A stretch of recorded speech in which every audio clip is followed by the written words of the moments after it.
ጀነራል ጻድቃን ገብረትንሳኤ ህወሓትን በተመለከተ የመሩት ጥብቅ ስብሰባ ተደርጓል። በስብሰባው ትግራይን የተመለከቱ ያልተጠበቁ አዳዲስ ውሳኔዎችም ተላልፈዋል። ህወሓት በበኩሉ ማምሻውን ባወጣው አዲስ መግለጫ ብልጽግና ሊያጠፋን ነው፣ በአንድ ተባብረን ለመመከት እንዘጋጅ ሲል ዳግም የክተት ጥሪ አቅርቧል። በአንጻሩ ታዋቂዋ ፖለቲከኛ ጀነራል ምግበይንና ወይዘሮ ፈትለወርቅ ሞንጆሪኖን በተመለከተ የሰጠችው አስተያየት የህወሓትን ቤት እያናወጠው ነው። በዝርዝር ታዳምጡታላችሁ። የአፍሪካ ቀንድን ለማናጋት የሚንቀሳቀሱ ኃይሎችን አንታገስም ስትል አሜሪካ አስጠነቀቀች። እጄን አጣጥፌ አልቀመጥም ያለችው ዋሽንግተን ከኢትዮጵያ ጋር ያላትን ግንኙነት ማሳደግ እንደምትፈልግም አሳውቃለች። የትራምፕ አስተዳደር ይህን አቋሙን ያሳወቀው የህወሓት አርሚ 7 ጦርን በተመለከተ ጠንካራ እርምጃን በወሰደ ማግስት ነው። ታዳምጡታላችሁ። ከሳምንት በፊት ኤርትራ በቅርቡ ልትፈርስ ትችላለች የሚል ከባድ ንግግር ያደረጉት የጠቅላይ ሚኒስትር አብይ አህመድ የቅርብ ሰውና አማካሪ ፕሬዝዳንት ኢሳያስ አፈወርቂን ለመገልበጥ በተጠራ ስብሰባ ላይ መገኘታቸው ተሰማ። አቶ ጌታቸው ረዳ በትላንትናው ዕለት ከጸረ ሻዕቢያ ኃይሎች ጋር ሲመክሩ ውለዋል። በጉዳዩ ላይ ዝርዝር ዘገባን አሰናኝተናል። አማጺ ኃይሎቹ ድንገተኛ የተቀናጀ ጥቃትን ከፈቱ። በጥቃቱ 7 ግዙፍ ወታደራዊ ቤዞች መመታታቸውም ተሰምቷል። ከወራት በፊት መከላከያ ሚኒስቴሩ የተገደሉበት የአገሪቱ መንግስት በበኩሉ ጥቃቱን እንዳከሸፈ የሚገልጽ መግለጫን አውጥቷል። አክብሮታዊ ሰላምታችን በያላችሁበት የዓለም ዳርቻ ይድረሳችሁ። የተወደዳችሁ የአንድ አፍታ ሚዲያ ቤተሰቦች ለምሽት የተደመጡ መረጃዎችን አጠናቅረን መተናል። እንደተለመደው እስከ መረጃዎቻችን ፍጻሜ ድረስ አብራችሁን እንድትዘልቁ ግብዣችን ነው። ይህ ቪዲዮ ለበርካታ ተመልካቾች ተደራሽ ይሆን ዘንድም ቪዲዮውን ላይክ በማድረግ እንድትጀምሩ እንጠይቃለን። ወደ ዝርዝሩ እናምራ።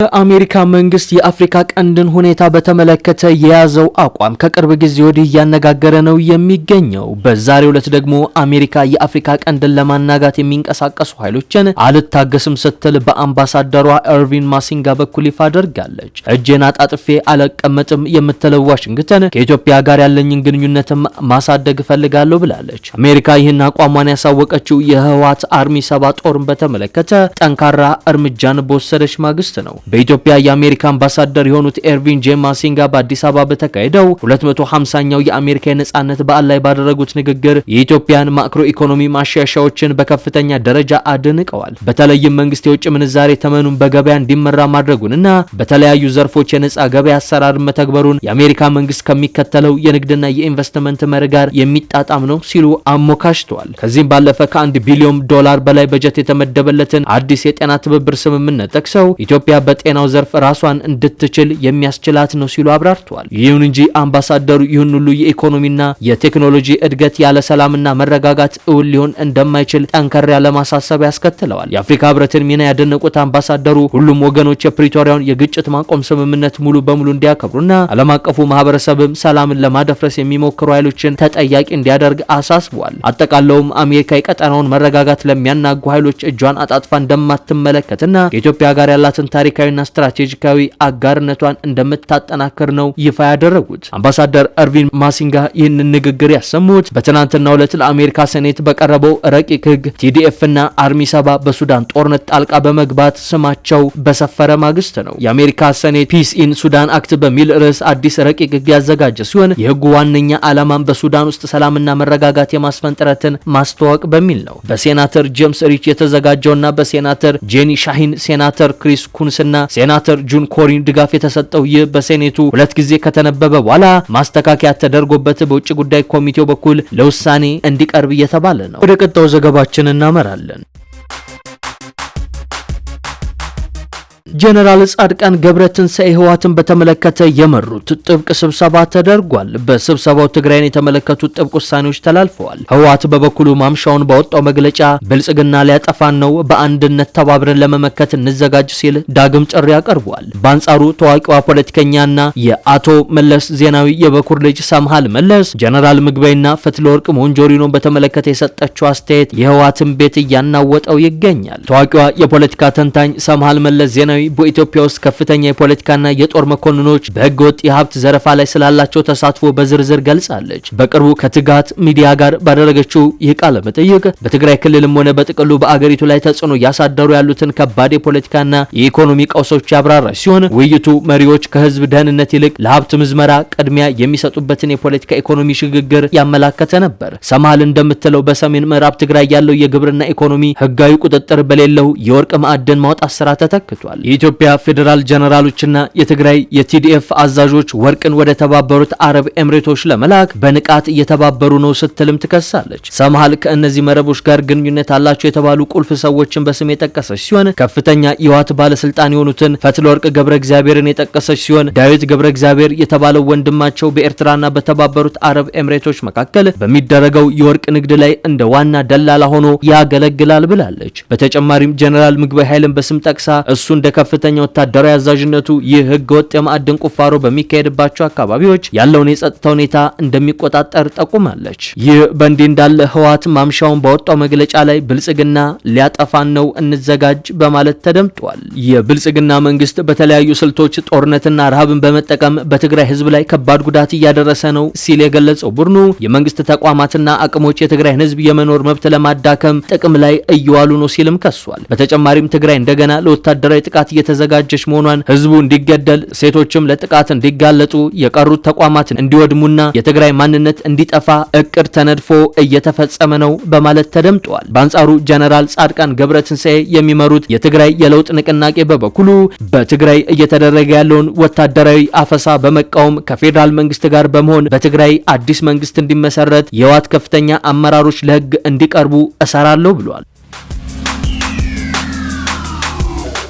ኢሳያስ አፈወርቂን አገዛዝ ለመገርሰስ በተደረገ አንድ ውይይት ላይ መሳተፋቸው እያነጋገረ ይገኛል። የጠቅላው አማካሪ በዚህ ስብሰባ ላይ መገኘት ታዲያ የኤርትራ ባለስልጣናትን ያስቆጣ ሲሆን በአንጻሩ ደግሞ ኢሳያስን ለመገልበጥ ለሚሹ ኤርትራውያን ደግሞ ትልቅ ድጋፍና ሞራል ሆኗል። በዚህ ጸረ ኢሳያስ ስብሰባ ላይ የተሳተፉት የጠቅላይ ሚኒስትር አብይ አህመድ የምስራቅ አፍሪካ ጉዳዮች አማካሪ ጌታቸው ረዳ ናቸው። አቶ ጌታቸው አዲስ ከተመሰረተው የኤርትራ ተቋሚ ቡድን መሪዎችና አባላት ጋር በተደረገ ከፍተኛ የዙም ስብሰባ ላይ መሳተፋቸው ታውቋል። አቶ ጌታቸው በእነዚህ ስብሰባዎች ላይ ያደረጉት ተሳትፎ ከፍተኛ ትኩረትን የሳበ ሲሆን በአፍሪካ ቀንድ ያለውን ቀጠናዊ መረጋጋትና የፖለቲካ ለውጥ በተመለከተ ሊኖሩ የሚችሉ የድንበር ተሻጋሪ ውይይቶችንም አመላክቷል። የጌታቸው ተሳትፎ በተለይም በሁለቱ ሀገራት መካከል ውጥረት ባለበት በዚህ ወቅት የኢትዮጵያ ባለድርሻ አካላት ማሻሻያ እንዲደረግ ለሚወተውቱ አዳዲስ የኤርትራ ድምጾች ድጋፍ ለመስጠት ወይንም ከእነርሱ ጋር ለመገናኘት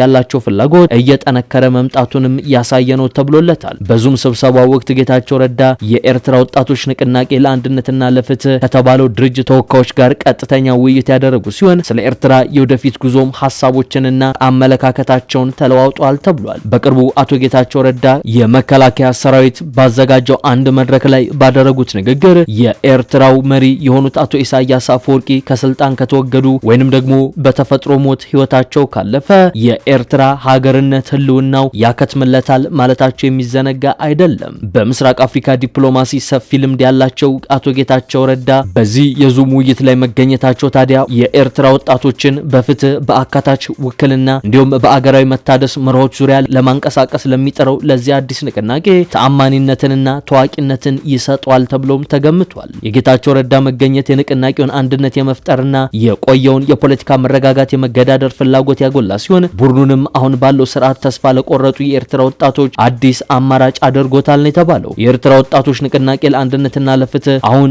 ደፋር አዲስ ተቋሚ ኃይል ሆኖ ለመውጣት እየተዘጋጀ ሲሆን የጌታቸው በዚህ ስብሰባ ላይ መሳተፍ ለላቀ ቀጠናዊ ግንዛቤና ለወደፊት ትብብር እንደ መጀመሪያ ማነቃቂያ ሆኖ ያገለግላል ነው የተባለው። የተሳትፎ የንቅናቄውን መልእክት የሚያስተጋባ ብቻ ሳይሆን የኢትዮጵያ ታዋቂ ፖለቲከኞች ከኤርትራ ተቋሚ አካላት ጋር ያላቸው ግንኙነት እየጨመረ መምጣቱን የሚያሳይ አዲስ ተለዋጭ ሁኔታንም የሚያንጸባርቅ ነው። ቡድኑ ጥንካሬ ያገኘ ሲሄድ የጌታቸው ረዳ ሚና ሰፊውን የአፍሪካ ቀንድ ፖለቲካ የወጣቶች ማብቃትን እንዲሁም ለዘላቂ ሰላምና ለዲሞክራሲያዊ እድገት ያለውን ተስፋ ሊያሳድግ የሚችሉ ውይይቶችን በማገናኘት ረገድ ወሳኝ ሊሆን እንደሚችል ነው የተነገረው።